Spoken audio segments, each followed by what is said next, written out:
In front of me is iPhone Pro Max, and let me show you how to change keyboard dictionary on this device. So first of all, you need to open the settings, then find and select General, and go to Keyboard. Click on Keyboards then, and now you can easily manage keyboards right here.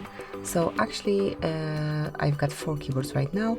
One of them is emoji, so still, let's say I've got 3 of them. You can smoothly tap on Edit to remove some unnecessary languages. And if you'd like to change it totally, you need to add new keyboard.